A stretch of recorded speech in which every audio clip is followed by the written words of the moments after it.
नमस्कार दोस्तों, study with पवन प्रदीप में आप सब लोगों का स्वागत है। चर्चा की जाएगी कक्षा 8 हमारा अतीत का पाठ नंबर 3 ग्रामीण क्षेत्र पर शासन चलाना। किस प्रकार से अंग्रेजों ने ग्रामीण क्षेत्र पर शासन चलाया। भाग 1 में हम चर्चा कर चुके हैं कि ब्रिटिश काल में किस तरीके से अंग्रेजों ने भू राजस्व की का बंदोबस्त किया था। इसके लिए स्थायी बंदोबस्त जो लॉर्ड कॉर्नवालिस के द्वारा बंगाल, बिहार, उड़ीसा, उत्तर प्रदेश, बनारस और उत्तरी कर्नाटक क्षेत्र में प्रारंभ किया गया था 1793 में। और साथ ही साथ आप लोगों ने देखा था कि किस प्रकार से रैयतवाड़ी प्रथा टॉमस मुनरो के द्वारा 1820 ईस्वी में प्रारंभ किया गया था बम्बई, मद्रास और असम क्षेत्र में। और साथ ही साथ हमने देखा था कि महालवाड़ी प्रथा की अगर बात करें तो इसको विकसित करने का जो मुख्य श्रेय जाता है होल्ट मैकेंजी को जाता है, जिन्होंने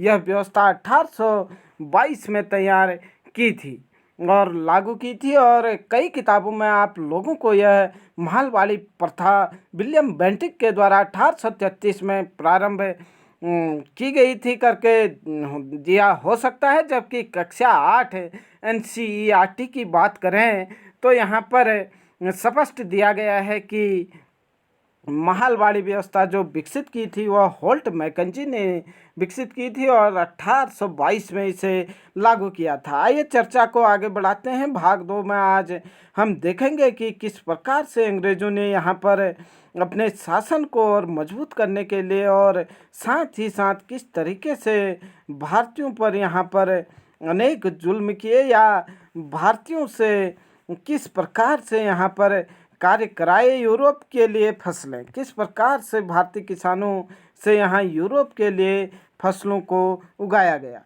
अंग्रेजों ने यह महसूस किया कि ग्रामीण इलाके न केवल राजस्व प्रदान कर सकते हैं, वहाँ यूरोप की ज़रूरतों के हिसाब से सही फसलें भी पैदा की जा सकती है। 18वीं सदी के आखिर तक कंपनी ने अफीम और नील की खेती पर पूरा जोर दिया था।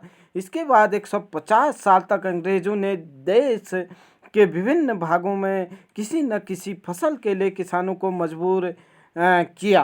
बंगाल में जैसे पटसन, असम में चाय, संयुक्त प्रांत वर्तमान उत्तर प्रदेश में गन्ना और पंजाब में गेहूं, महाराष्ट्र व पंजाब में कपास, मद्रास में चावल की खेती अंग्रेज़ों के द्वारा कराई गई। यह कैसे किया गया? अंग्रेज़ों ने अपनी ज़रूरत की फसलों की खेती को फैलाने के लिए अनेक तरीके अपनाए। आइए इसी तरह की फसल उत्पादन की एक पद्धति को हम अच्छी तरह से समझते हैं। जैसे कि चित्र में यहाँ पर दिखाई दे रहा है कि एक कलमकारी छापा 20वीं सदी में भारत में बना सूती वस्त्र को यहाँ पर दिखाई दिया है और दिखाया गया है। जबकि साथ ही साथ मारिस कॉटन छापा 19वीं सदी में इंग्लैंड में यहाँ पर ये दिखाई दिया है। इन दो चित्रों को आप लोग ध्यान से देखें तो निश्चित तौर पर जो भारतीय कलमकारी छापा था उसमें अधिक चमक थी, क्योंकि यहाँ पर जो नील होता था उससे नीला रंग तैयार करने में मदद मिलती थी और उसका रंग ज़्यादा गहरा होता था। क्या रंग का भी कोई इतिहास है? इसके बारे में हम देखें। चित्र 5 और 6 में सूती कपड़े के छापों की 2 तस्वीरें दी गई हैं। बाईं तरफ चित्र 5 की जो तस्वीर है उसमें भारत में आंध्र प्रदेश के बुनकरों द्वारा बनाए गए कलमकारी छापा दिखाई दे रहे हैं। दूसरी तरफ ब्रिटेन के प्रसिद्ध कवि और कलाकार विलियम मॉरिस द्वारा बनाए गए फूल छापे। दोनों छापों में एक बात समान है, दोनों में ही गहरे नीले रंग का प्रयोग किया गया है।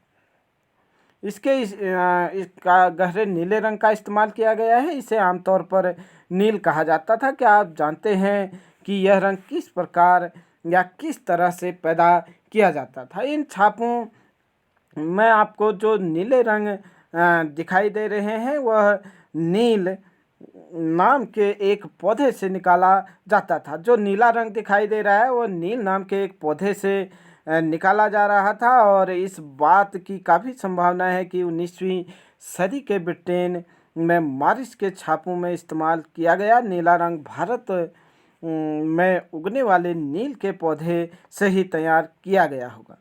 उस समय भारत दुनिया के नील का सबसे बड़ा स्रोत था। भारतीय नील की मांग क्यों थी, इसके बारे में हम चर्चा करेंगे।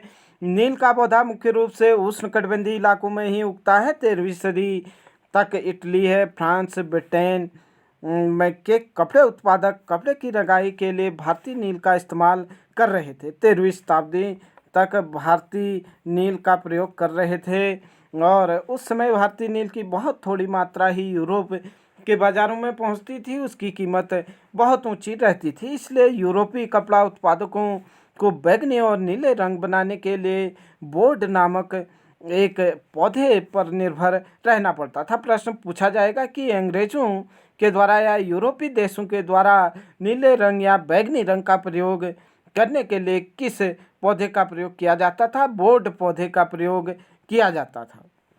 बोर्ड पौधा शीतोष्ण क्षेत्र में उगता था, इसलिए यूरोप में आसानी से मिल जाता था। उत्तरी इटली, दक्षिणी फ्रांस व जर्मनी और ब्रिटेन के कई हिस्सों में यह पौधा उगता था। नील के साथ प्रतिस्पर्धा से परेशान यूरोप के बोर्ड उत्पादकों ने अपनी सरकारों पर दबाव डाला कि वे नील के आयात पर पाबंदी लगा दें।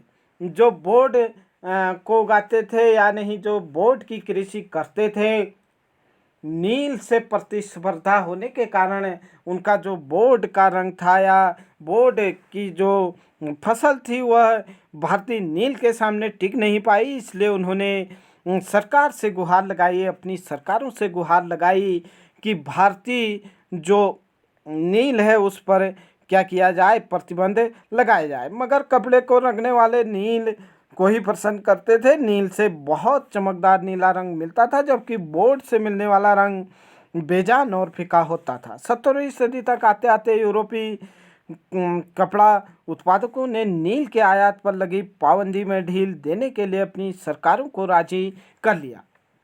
एक तरफ जो बोर्ड की कृषि करते थे उन्होंने तो पाबंदी लगाने की बात की, दूसरी तरफ जो कपड़े व्यापारी थे उन्होंने अपनी सरकारों को भारत से नील मंगाने के लिए राजी कर दिया। कैरिबियाई देशों या नहीं द्वीप समूह स्थित सेंट डोमिंगो में फ्रांसीसी, ब्राज़ील में पुर्तगाली, जमैका में ब्रिटिश और वेनेजुला में स्पेनिश लोग नील की खेती करने लगे। उत्तरी अमेरिका के बहुत सारे भागों में नील बागान सामने आ गए थे। 18वीं शताब्दी के आखिरी तक भारतीय नील की मांग और बढ़ गई। ब्रिटेन में औद्योगिकरण शुरू हो चुका था और उसके कपास उत्पादन में भारी इजाफा हुआ। अब कपड़ों की रंगाई की मांग और तेज़ी से बढ़ने लगी। जब नील की मांग बढ़ी, उसी दौरान वेस्ट इंडीज और अमेरिका से मिलने वाली आपूर्ति अनेक कारण से बंद हो गई। 1783 से 1789 के बीच दुनिया का नील उत्पादन आधा रह गया, जबकि ब्रिटेन के रंगरेज अब नील की आपूर्ति के लिए बेचैनी से किसी और स्रोत की तलाश कर रहे थे। यह नील कहाँ से मिल सकता था, ये वो सोच रहे थे। भारत में ब्रिटेन की बढ़ती दिलचस्पी। भारत में ब्रिटेन की क्यों दिलचस्पी थी, आइए यहाँ पर जानते हैं। यूरोप में नील की बढ़ती मांग को देखते हुए ईस्ट इंडिया कंपनी भी भारत में नील की खेती बढ़ाने के रास्ते ढूंढने लगी और साथ ही साथ 18वीं सदी के आखिरी दशकों में बंगाल में नील की खेती तेजी से फैलने लगी। बंगाल में पैदा होने वाली नील दुनिया के बाजारों में छा गया। 1728 में ब्रिटेन द्वारा आयात किए गए नील में भारतीय नील का हिस्सा 30% से बढ़कर 1810 में ब्रिटेन द्वारा आयात किए गए नील में भारतीय नील का हिस्सा 95% हो गया। 1728 की बात करें तो भारतीय नील उस समय लगभग 30% ब्रिटेन में जाता था, जबकि अगले कुछ सालों में अगर हम देखें 20-22 सालों में जो भारत से नील ब्रिटेन को जाता था उसकी मात्रा 30% से बढ़कर 95% हो गई। जैसे जैसे नील का व्यापार फैला, कंपनी के अफसर और व्यावसायिक एजेंट नील के उत्पादन में पैसा लगाने लगे। समय बीतने के साथ कंपनी के बहुत सारे अधिकारियों ने नील के अपने कारोबार पर ध्यान देने के लिए अपनी नौकरियां छोड़ दी। भारी मुनाफे की उम्मीद में स्कॉटलैंड और इंग्लैंड के बहुत सारे लोग भारत आए और उन्होंने नील के बागानों को लगा लिया। उन्होंने नील के बागान लगा लिए। जिसके पास नील की पैदावार के लिए पैसा नहीं था, उन्हें कंपनी और नए नए बैंक कर्जा देने के लिए तैयार रहते थे, क्योंकि उनका मुनाफा उसमें था। इसीलिए जो कंपनी थी या जो नए बैंक थे, वह नील की कृषि के लिए क्या दे रहे थे? कर्जे दे रहे थे। नील की खेती कैसी होती है, इससे पहले हम यहाँ पर देखें कि एक चित्र दिया गया है। सेंट डोमिंगो में गुलामों के बगावत अगस्त 1791 जनवरी में अगर हम देखें, सकुल दोलस्की का चित्र है। 18वीं सदी में फ्रांसीसी बागान मालिकों ने कैरिबियाई द्वीप समूह में स्थित फ्रांसीसी उपनिवेश सेंट डोमिंगो में नील और चीनी का उत्पादन शुरू किया था। 1791 की अगर बात करें तो यह चित्र बना है, और इन बागानों में काम करने वाले अफ्रीकी गुलाम जो 1791 में थे, वह बगावत पर उतर आए। उन्होंने बागान जला दिए और अपने धनी मालिकों को मार डाला, और 1792 में फ्रांस ने अपने उपनिवेशों में दास प्रथा समाप्त कर दी। इन घटनाओं की वजह से कैरिबियाई द्वीपों में नील की खेती क्या हो गई? ठप हो गई। यहाँ पर देख पा रहे होंगे आप लोग कि किस प्रकार से लोगों ने यहाँ पर नील की खेती करने से मना कर दिया, और जो इनके बागान मालिक थे उन्हें मार डाला, और नील की खेती को आग के हवाले कर दिया। जैसे कि आग की लपटें यहाँ आप लोग देख पा रहे होंगे। आइए चर्चा को आगे बढ़ाते हैं। नील की खेती कैसे होती थी? नील की खेती के दो मुख्य तरीके थे, एक निजी और दूसरा रैयती। मतलब निजी मतलब अपने आप में खेती होती थी। नंबर 2 जो किसानों के द्वारा कराई जाती थी। निजी मतलब अपने क्षेत्रों में लोग कराते थे या नहीं, कुछ क्षेत्र अपने आप के कब्जे में लेते थे और उसमें नील की खेती कराते थे, जबकि कुछ किसानों को भी नील की खेती करने के लिए मजबूर किया जाता था। निज खेती की व्यवस्था में बागान मालिक खुद अपनी ज़मीन में नील का उत्पादन करते थे, या वह ज़मीन खरीद कर लेते थे, या दूसरे ज़मींदारों से ज़मीन भाड़े पर ले लेते थे और मजदूरों को काम में लगाकर नील की खेती करवाते थे। निज खेती की समस्याएं क्या थी? बागान मालिकों को निज खेती का क्षेत्रफल फैलाने में मुश्किल आ रही थी, और नील की खेती केवल उपजाऊ जमीन पर की जा सकती थी। ऐसी ज़मीनों पर आबादी पहले से ही बहुत ज़्यादा थी। यहाँ वहाँ छोटे मोटे खेत ही उनके हाथ लग पाते थे। नील की खेती करने के लिए उन्हें बड़े बड़े भूखंडों की ज़रूरत थी।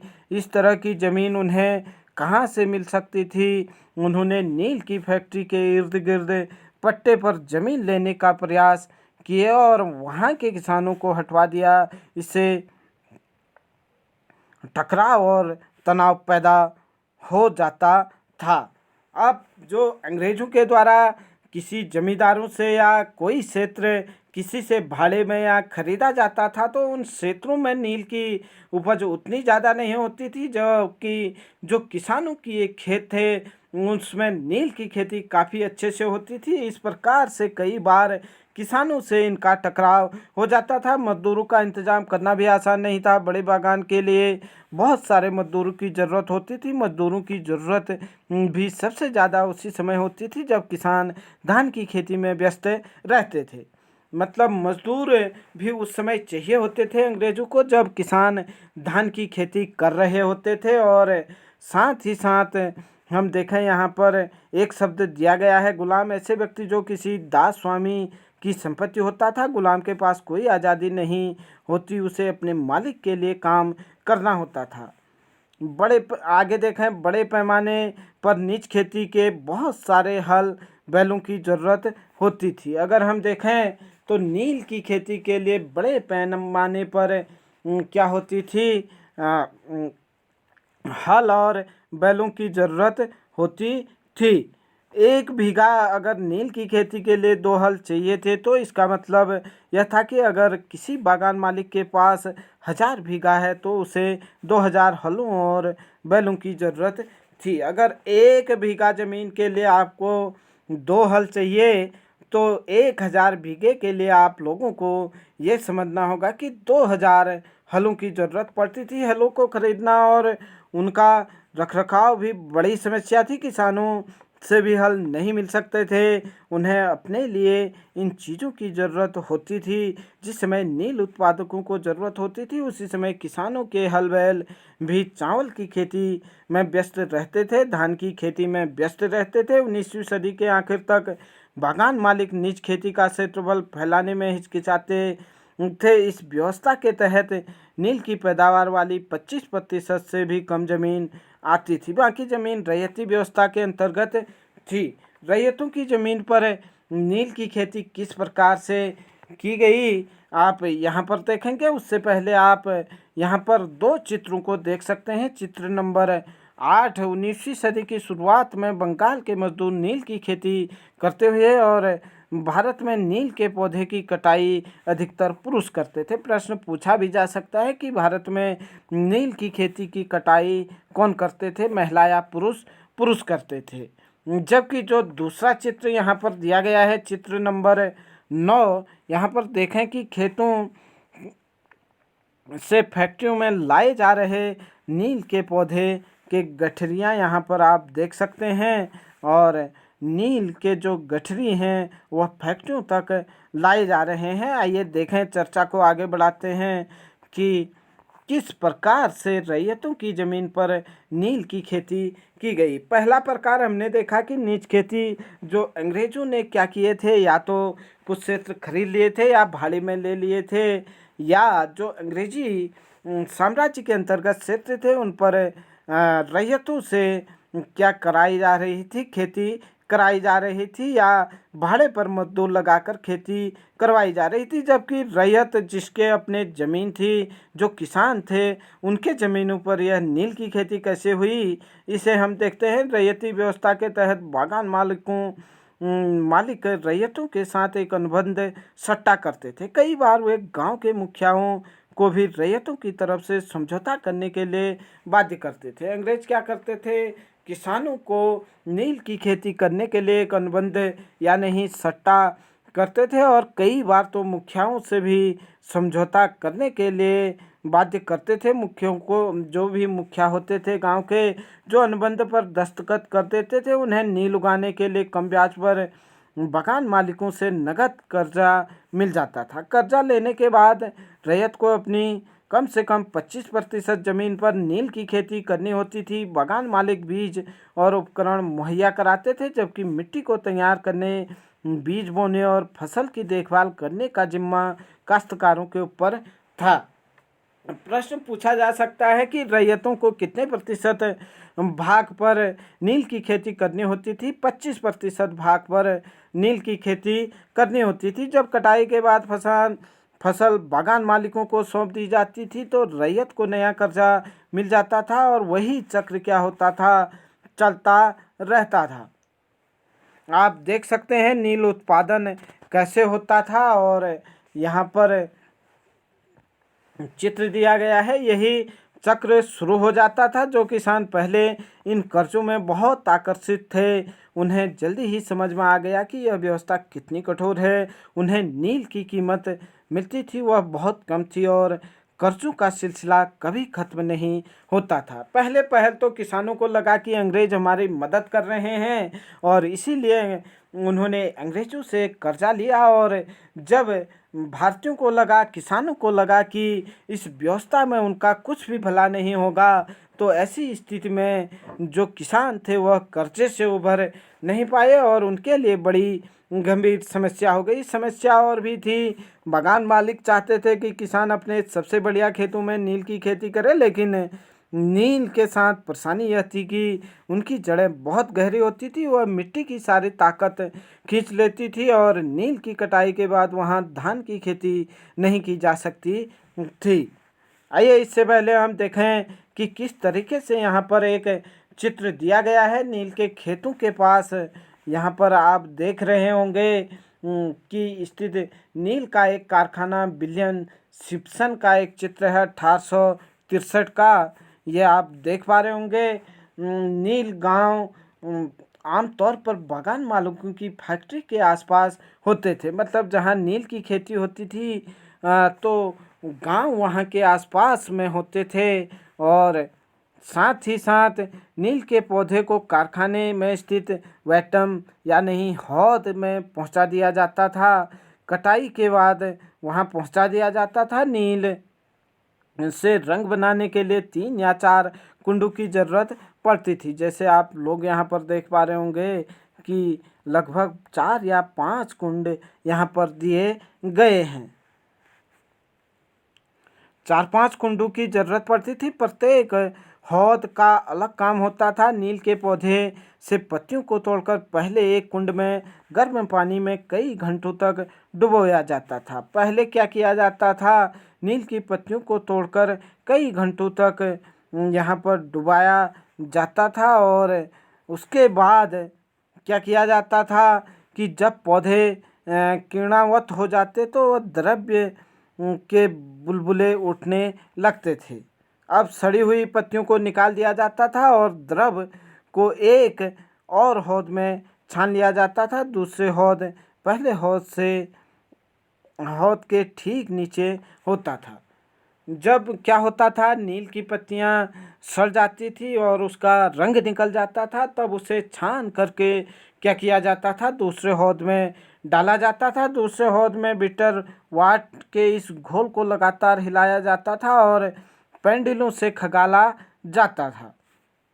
जब यह द्रव हरा और उसके बाद नीला हो जाता तो हौद में चूने का पानी डाला जाता था और धीरे धीरे नील की पपड़ियाँ नीचे जम जाती थी और ऊपर साफ द्रव निकल जाता था। द्रव को छानकर अलग कर दिया जाता था और नीचे जो जमे नील की गाद को क्या किया जाता था, नील की लुगदी को दूसरे कुंड में निर्धारित कर डाल दिया जाता था और इसके बाद उसे निचोड़कर बिक्री के लिए सुखा दिया जाता था। ये प्रोसेस यहाँ पर चलती थी, आप लोग जैसे कि देख पा रहे होंगे। और नील के पौधे को हौद तक औरतों के द्वारा ढोला जाता था। यहाँ पर चित्र के माध्यम में देख पा रहे होंगे। और हिलाने वाला यहाँ खड़ा नील मजदूर हौद में पड़े हौद में क्या करता था, हिलाने के लिए इस्तेमाल होने वाला पैडल लेकर खड़ा है और मजदूरों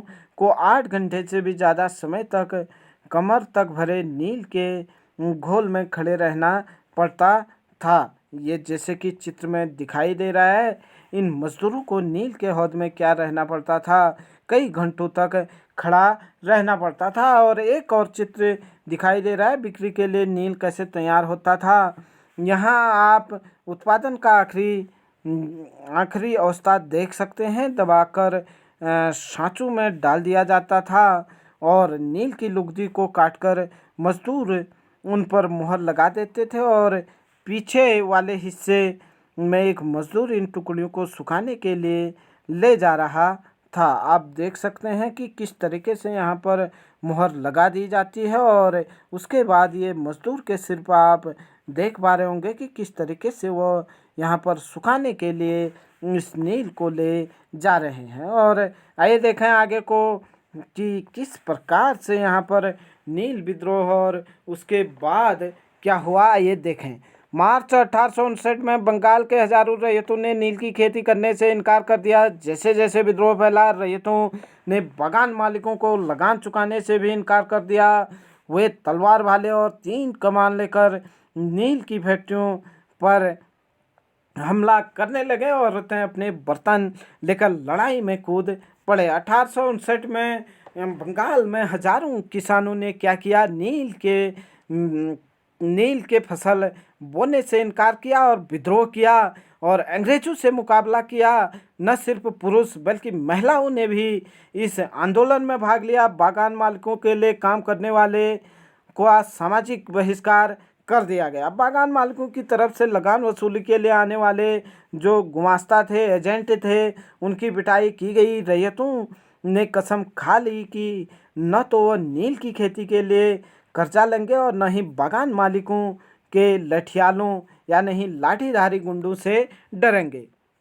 नील के किसान चुप बैठने को तैयार नहीं थे। क्यों? उन्हें बगावत की ताकत कहाँ से मिली।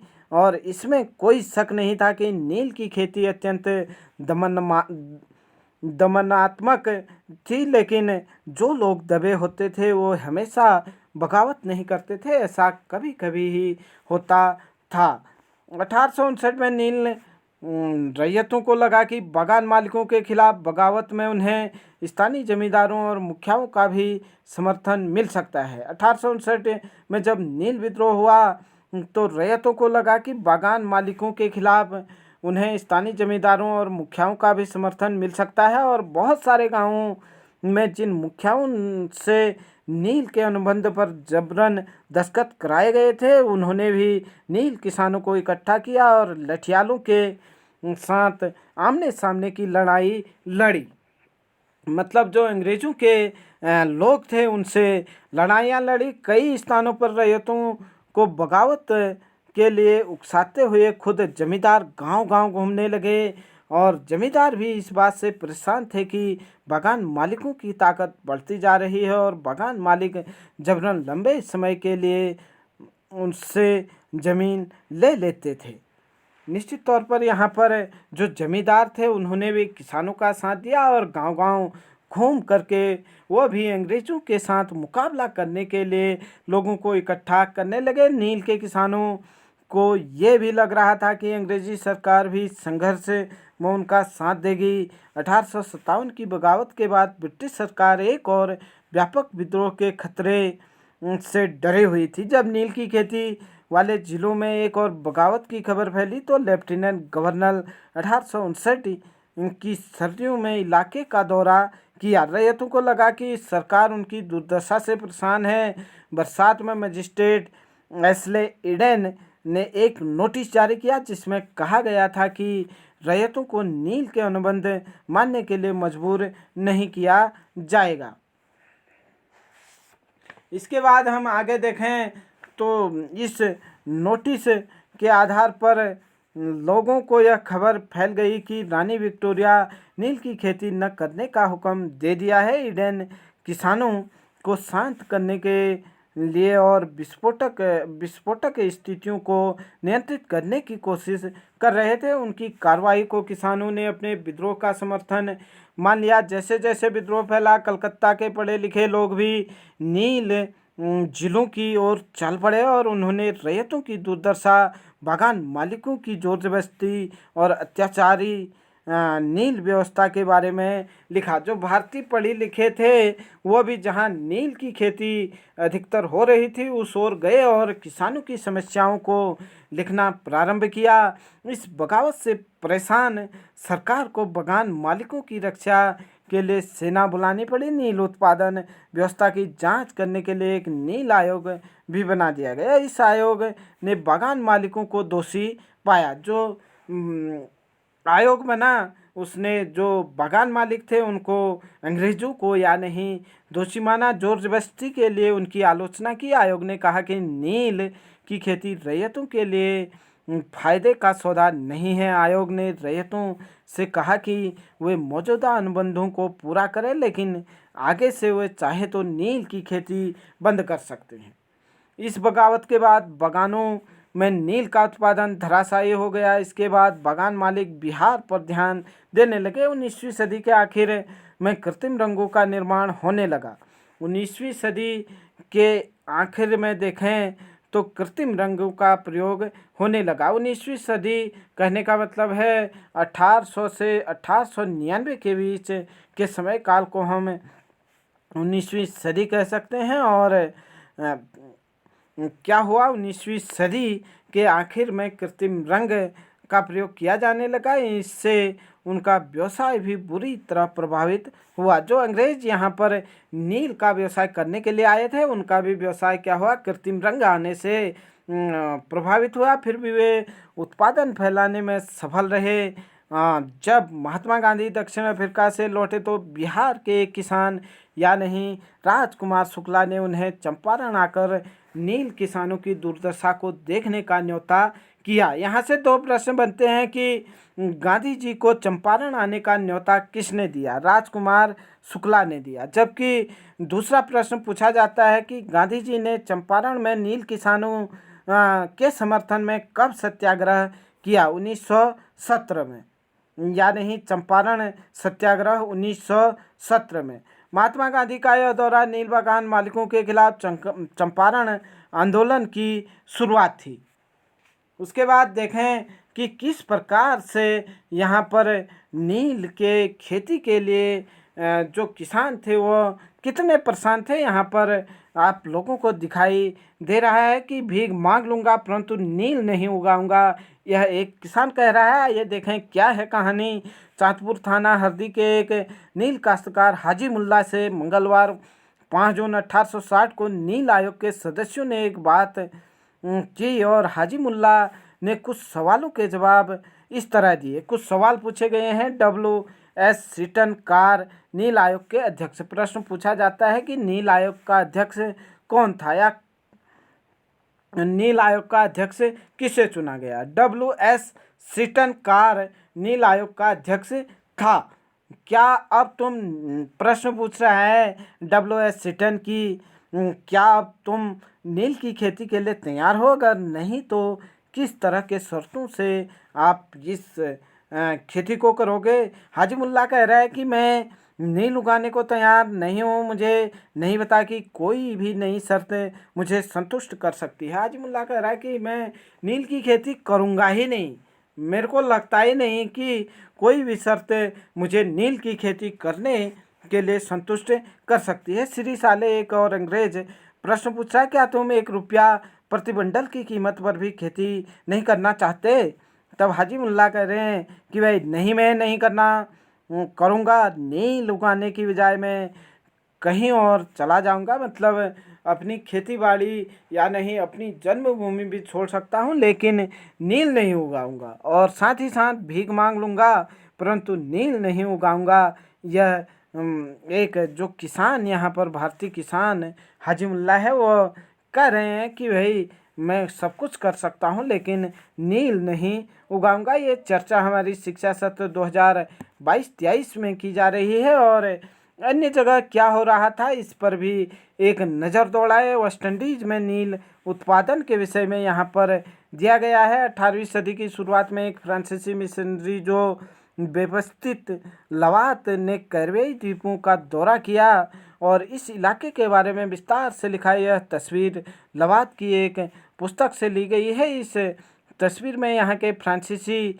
बागानों में नील उत्पादन के सारे चरणों को दर्शाया गया है। बाएं सिरे पर आप देख सकते हैं कि गुलाम मजदूर नील के पौधे को सेटलर वाट में डाल रहे हैं। यहाँ पर आप देख रहे हैं कि नील मजदूर क्या कर रहे हैं, नील के पौधे को सेटलर वाट में डाल रहे हैं। एक और मजदूर एक मशीनी चरखी में घोल को घुमा रहा है। आप देख सकते हैं कि मशीनी चरखे में इसे घुमाया जा रहा है और साथ ही साथ दाएं से दूसरा 2 मजदूर नील की लुगदी को बोरे में भरकर सुखाने के लिए क्या कर रहे हैं, ले जा रहे हैं। आप देख पा रहे होंगे 2 मजदूर क्या कर रहे हैं, बोरे में भर करके नील को सुखाने के लिए ले जा रहे हैं। अगले हिस्से में 2 मजदूर नील की लुगदी को मिलाकर सांचों में डाल रहे हैं। यहाँ पर आप देख रहे हैं कि जो ये 2 मजदूर हैं यह सांचों में क्या कर रहे हैं, नील को डाल रहे हैं। तस्वीर के बीच बीच बगान मालिक ऊंची जगह खड़े होकर सारे गुलामों पर नज़र डाल रहा है। यह वेस्ट इंडीज में नील उत्पादन के एक चित्र को दिया गया है। इस तरीके से हमने यहाँ पर चर्चा की और मैं आप लोगों की जानकारी के लिए बताना चाहूँगा कि हमारे इस YouTube चैनल के माध्यम से प्रतिदिन कक्षा 6, 7, 8, 9, 10, 11 बार